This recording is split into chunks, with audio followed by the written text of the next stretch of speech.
Today's video is 9 holes at Knollwood Golf Club in Ancaster, Ontario, and this is on the new course. It is only 9 holes because this is our men's league night, and you're going to witness one of us just breaking 40 and the other one just missing out. Feel free to make your guesses in the comments below about who you think breaks 40, and you might be influenced by me completely pulling my opening tee shot into one of the opposite fairways. I wish that I could blame the wind, but it was really just a bad swing. And whether Dan learned from my mistake or was just setting up nicely for his controlled slice, he aims well to the left and allows that baby to bleed all the way over to the right, just misses the fairway, but he's in a fine position in the rough. Thankfully, when I locate my ball, it's actually in a decent position, and I have a little gap between the trees that I can still try and get onto the green. As I attempt to break 40 today, I know that I cannot let my opening bad swing get into my head, so all I'm trying to do here is get myself anywhere past those trees. If I'm on the green, great. And although Dan was in a better position than me off the tee, he accidentally thins this ball and it sails well over the green, leaving himself to have to pitch on and try and scramble for a par save. He manages to get on and leaves the putt a little bit further than he would have liked. I was fortunate to discover that my ball actually made it onto the green, so I have a birdie putt, and I'm just trying to lag it up close enough to take a par, because that would be very fortunate after that opening tee shot. But I didn't give that one enough gas and left myself a tricky attempt to save a par. And while Dan has a long par putt of his own, he gives it a good attempt here. It doesn't quite break as much as he was hoping, and he leaves it a little bit past the hole. And all he has to do is tap that in for the bogey. Oh dear. I'm still not entirely sure why he was so lazy on those tap-in attempts, but he missed the bogey putt and then pulled away his double bogey putt. And I wish that I myself would have had a better attempt on this par putt, but I left it a little bit to the right. And thankfully, my tap-in did not lip out. So that's an opening bogey for me, and Dan also recorded himself as a bogey? So on the second hole, even though this is a par 5, I was not happy with my opening drive, so I decided to dial back to a 3-wood here. Gave it a nice easy swing and had a really good draw straight to the middle of the fairway. And I've talked about the importance of having a pre-shot routine in a previous video, so I figured I'd give you a chance to look at the new one that Dan's working on here. I'm guessing that first move is Adam Scott inspired to ensure that his lead hand has a good grip on the club. He also takes that time to envision the ball flight, and then as he approaches the ball, it looks like he gives the club a couple of waggles for some feel, takes a practice swing, and then sets up to the ball. He has a little bit more of a squat in his driver swing than I do. I'm a little bit more upright, but this works for him as he sets up for the slice and sends that baby all the way from left to right, and again, it just misses the fairway into the right rough. Now with my second shot, I was kind of in between some yardage here, so I decided to go with a nice smooth swing on my 5-wood instead of trying to muscle up and get an extra 5 or 10 yards out of it and potentially get to the green. This one ended up really nice, and I'm just a little bit short with a pitch on. Now because Dan was a little bit close to this tree, he could have played conservative and tried to punch one low and leave himself about 100 or so yards into the green, but he decided to get a bit aggressive and slice this one around. And unfortunately, if you can hear the planes above, it's a bit symbolic because he airmailed it over the trees and into the weeds. Unfortunately, he had to take an unplayable drop, so this is his 4th shot that he hits really nicely, and he leaves himself a chance to save the par. So you're seeing two very different ways of playing this hole as I continue to be quite conservative. Even from about 30 yards away, I just decide to do a bump and run. Sometimes I try to get too cute from distances like this and think that I can just pull up my 60 degree and drop it close, but I'm really glad that I just ran this one up there because I left myself a couple of feet for a birdie putt. And you can see that Dan counts out his strides from the hole to the ball here because he's really focusing on the pace, and even though he ends up hitting this a little bit firm, that's a really hard fought par save, and it inspires me to make sure that I knock this birdie in because I want to be able to at least gain a stroke on him after all that work that he ended up having to go through.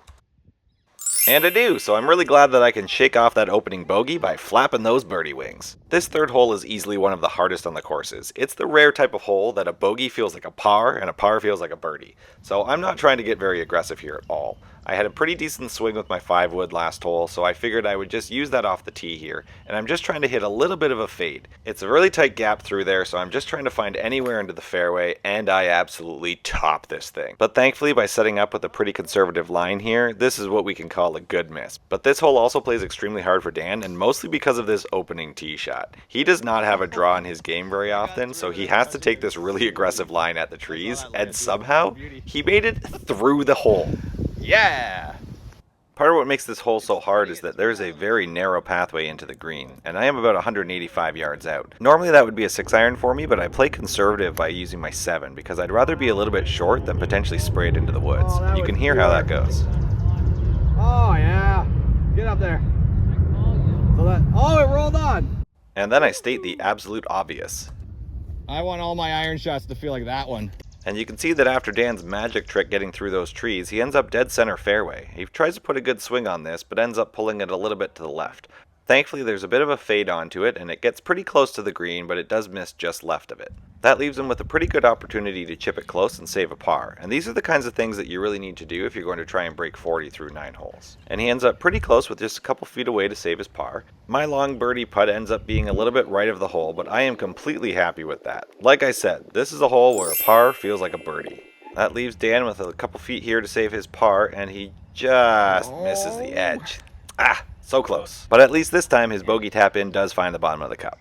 Hole 4 is an interesting short par 3 that's only about 120 yards, but you can again see that there's a lot of tree cover around here, so you still have to put a pretty good swing on it. Unfortunately, I pull it a little bit off to the right, and I've left myself with a long birdie putt off the fringe. Dan puts a pretty solid swing on this, and I honestly thought that he was going to be all over the pin, but I think he ended up hitting it just a little bit fat, so he ends up being at the front of the green and also leaves himself with a long birdie putt. And if you're going to break 40, one of the things you need to make sure you're doing is really eliminate your 3 putts. So even though this is out of the fringe, I'm still counting this as my first putt, and unfortunately, I leave it pretty short. And I know with Dan's long lag putt here, he's also considering that he doesn't want to leave himself that same distance that he just had on the last hole. So he really takes his time trying to line this putt up and get a good strike on it, but it ends up being a little bit short. And this is almost identical length of the putt that he just missed last hole. But thankfully this time, he drains it right in the heart. That's a great par. I try to follow that up with a nice par save of my own, but unfortunately this was a terrible attempt, and that's a tap-in bogey. I'm not pleased that I 3-putted that hole, but at least that previous birdie has given me that little bit of leeway that it's okay to make a mistake here and there. And thankfully the next hole is a short par 5, so it's a great opportunity to get another stroke back. And I've zoomed in on my feet here to highlight a mistake that I've been making in the last few rounds, and that's with my alignment on some of my drives. I thought that I was setting up for a fade, but I actually had my feet lined right in the middle of the fairway. So although it looks like I had this great intentional draw, it was actually very lucky because I hit it off the toe of the club. Dan, however, does exactly what I was trying to do. Take a look at where his feet are, and he is lining up well to the left. This is a great way to do it when he knows that he hits this slice, and it ends up being pretty perfect for him. He manages to drive it up on top of the hill to the right side of the fairway, which gives him a good look into the green on this par 5. Unfortunately, he ends up being a little bit right of the green, but he's left himself a good chance to still pitch on and have a birdie putt. And while the tracer makes this shot look pretty decent, I did actually thin this 8-iron. And what you're going to hear next are my on-course thoughts that highlight one of the problems with my mental game. Anytime something good happens, I still follow it up with a potentially negative thought. This is the kind of hole that makes me love golf, because that is now a poorly hit tee shot that ended up perfect in the middle of the fairway. And then I thinned that 8-iron, and I think I'm on the green with an eagle putt. So if I know anything about golf karma, this might be a 3-putt incoming, so let's try and see what we can do with this thing. Cross my fingers. Dan thins his chip on a little bit, but check out this ball. Doink! That's amazing, right off the pin, and it slows it down just enough that he's left himself with a birdie putt from the fringe. He puts a pretty good lag putt on this thing, and he's left himself an easy tap-in par. And this guy just loves tapping those things in from the opposite side of the hole. I don't really get it. I'm going to have to ask him about that. So while I should be excited that I'm standing over an eagle putt here, I can't believe that I actually put those negative thoughts in my head as I walked up to the hole. Because instead of being in a mindset that I wanted to try and make this putt, I was actually just thinking, please leave it close enough that it's a tap-in birdie. Please leave it close enough that it's a tap-in birdie. And I left it with a little bit of a knee knocker here, but thankfully, I did make it. And then I say one of the most idiotic things of all time. Take that, karma. I win. Oh my, I am shooting even par through 5 holes and well on my way to break 40, and I cannot believe that I smack-talked golf karma. And it immediately backfires because my old reliable 7-iron pushed straight into the trees. And Dan clearly learned from my mistake because he sets out well to the right, which is the safe spot to miss. But unfortunately with his over-the-top swing, sometimes he's prone to pulls like this, and he follows me straight to the trees. And with how sharp of a dogleg left this hole is, we could not get to the green from this position, so we both decided to pitch out. One of the keys to making sure that you don't let your score blow up is that sometimes you need to just take your medicine. By doing so, you give yourself 2 options. Maybe you hit a really good second shot and you have a decent chance at making a par putt, or you just get on the green and try to 2-putt for bogey. With Dan being on the green, he's given himself a good chance to save bogey, but I shoot mine long, and now double bogey is a real possibility. Okay. Golf karma. I graciously apologize. I was silly. I should not have chirped you after that birdie. I've learned my lesson. The game of golf is already such a roller coaster that this is why it's so important to control your emotions while you're out there. Try not to let yourself get too high and don't let yourself get too low. Thankfully, my apology seems to work as I chip it close and I tap in to save my bogey. It could have been way worse than that. Dan also has a really nice lag putt up here and almost drains his par save. And with only 3 holes to go, both of our hopes of breaking 40 are still very much alive. Too much water. And as the sun begins to set, we have a challenging par 4, where the line that I'm aiming for is that really skinny tree down the middle. And as I'm used to on today's round, I haven't quite got that fade going, so I end up pulling it a little bit to the right, and it ends up in the rough. One of the things Dan has been doing well in his attempt to break 40 today is sticking to his consistent shot with his driver. He knows that he's been hitting that slice, so he sets up well to the left again, and unfortunately this time it doesn't move as much to the right as normal, so he ends up in the left rough, but he's still very much in play. I'm left with about 135 yards into the green here, and my ball was sitting up really nicely in the rough, so I was able to play it as I normally would, and I put a really good swing on this. And you can't quite see it, but it ends up at the front of the green, and unfortunately, there's a little bit of a false front, and by the time I turn the camera off, it's rolled back off the green.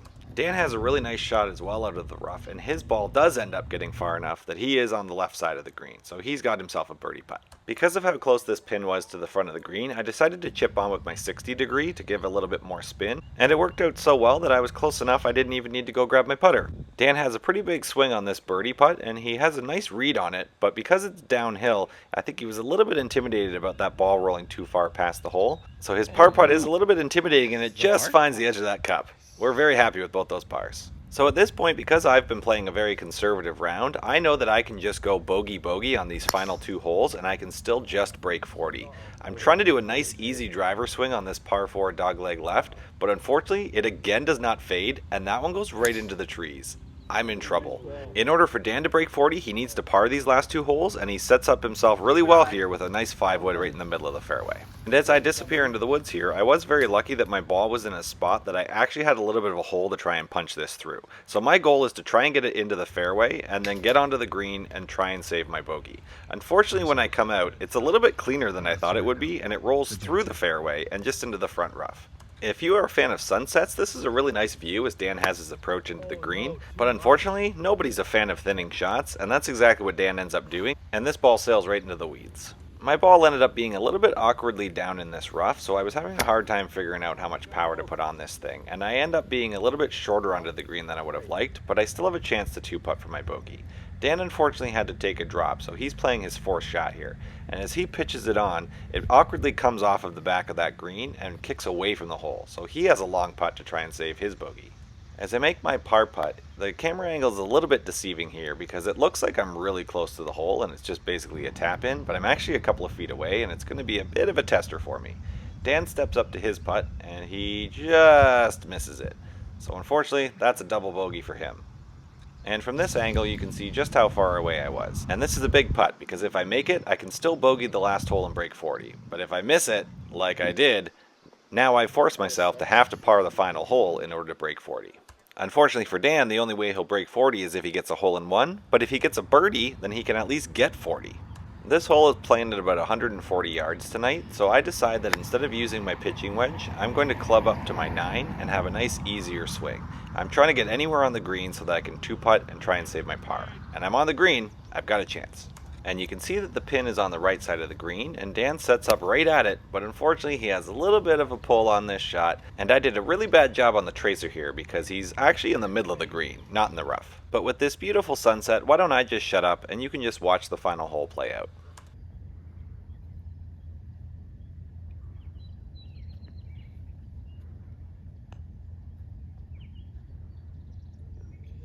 Run a bit, run a bit, run a bit. Ooh, that was really nice from there. Done, Oh, Dan. great leg. I will take my par.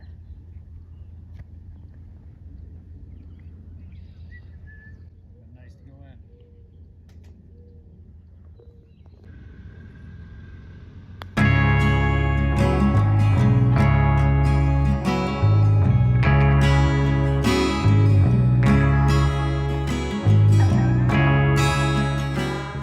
And there we have it. Through 9 holes, I was the one that was able to just break 40, and unfortunately Dan was the one that just missed out. But every round of golf is a learning opportunity, and here are some things that I think are important if you're going to try to break 40. One of the things that should stand out by looking at the scorecards is that I was actually able to birdie both of the par 5s on this 9. And as I stated previously, birdies are a great way to give yourself some leeway if you make some other mistakes in the round. And one of the other things you need to do is eliminate those 3 putts. Dan and I both made a couple of them today, and unfortunately for him, that was the difference between him not being able to break 40. If you've made it all the way to the end of this video, thank you very much. I would really appreciate it if you could click like and subscribe. See you next time.